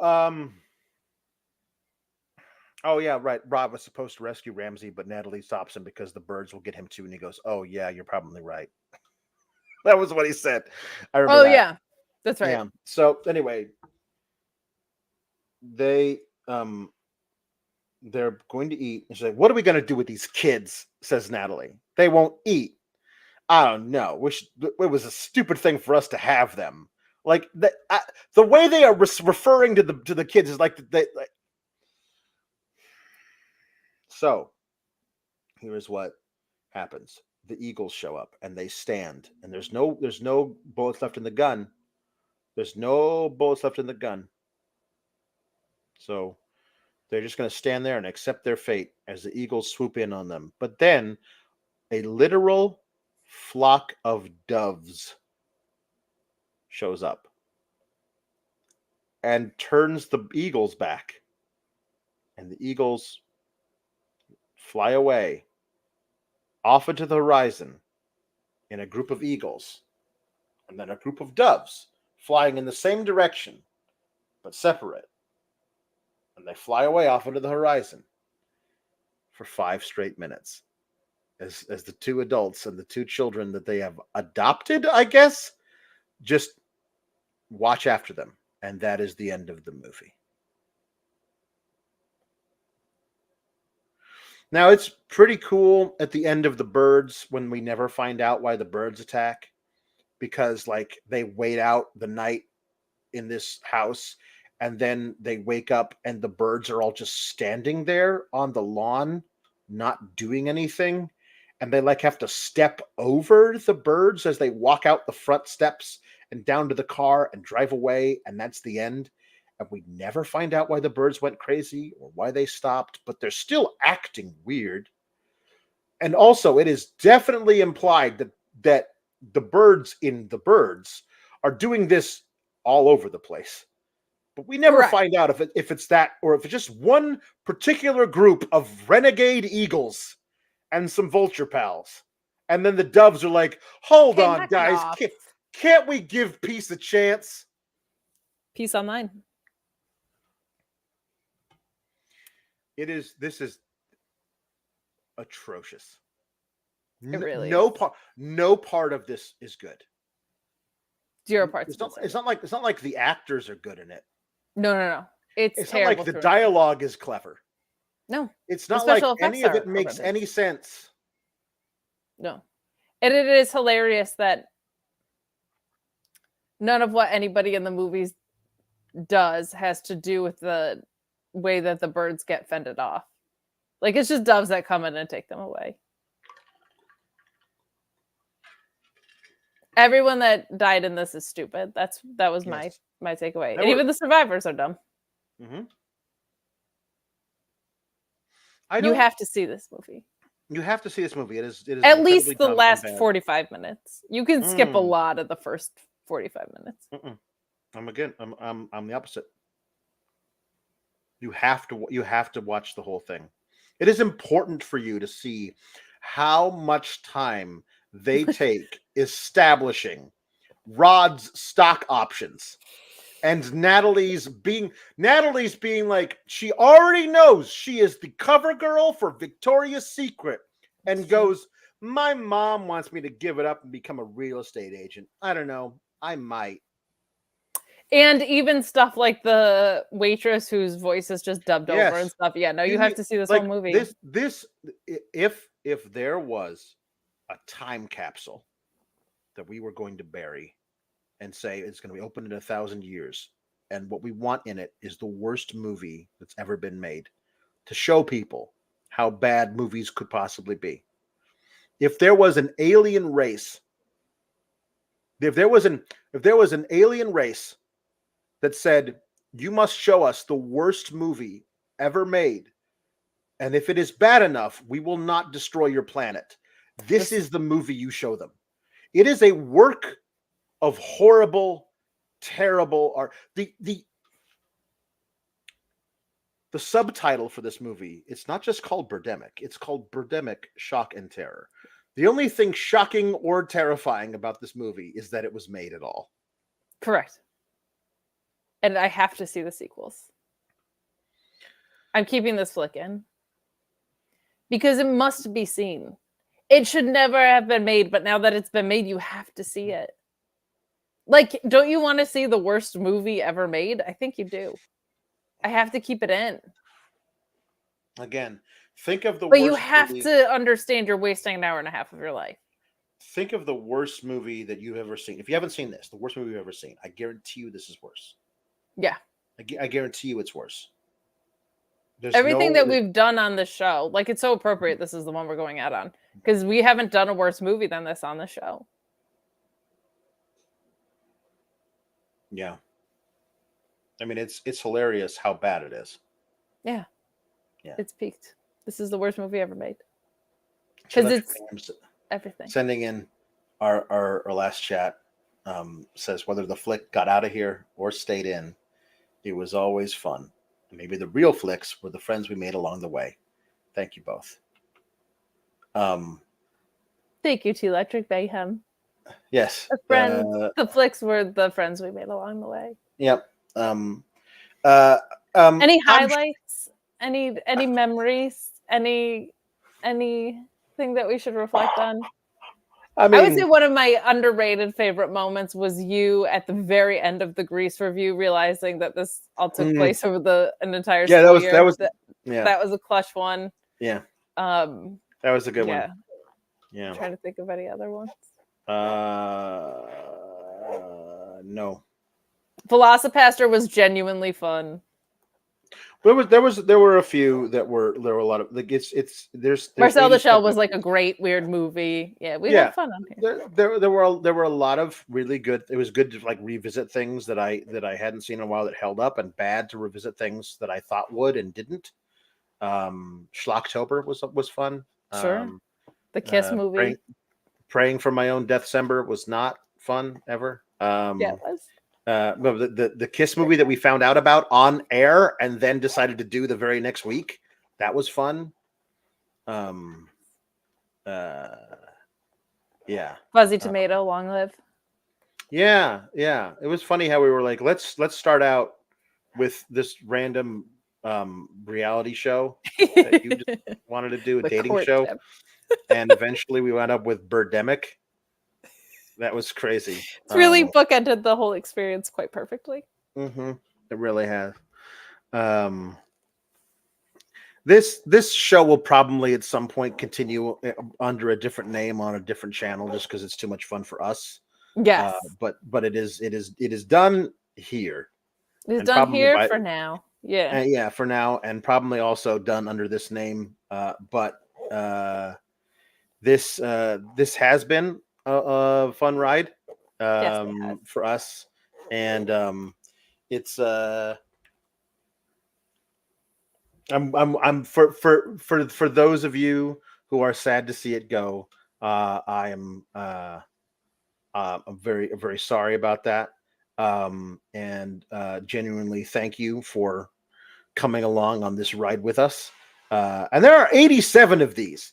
There's a lot of people who are fans of the show who I guarantee you have not watched all 87 of these. Yeah. So there's a lot. I was hoping we were going to get to 100.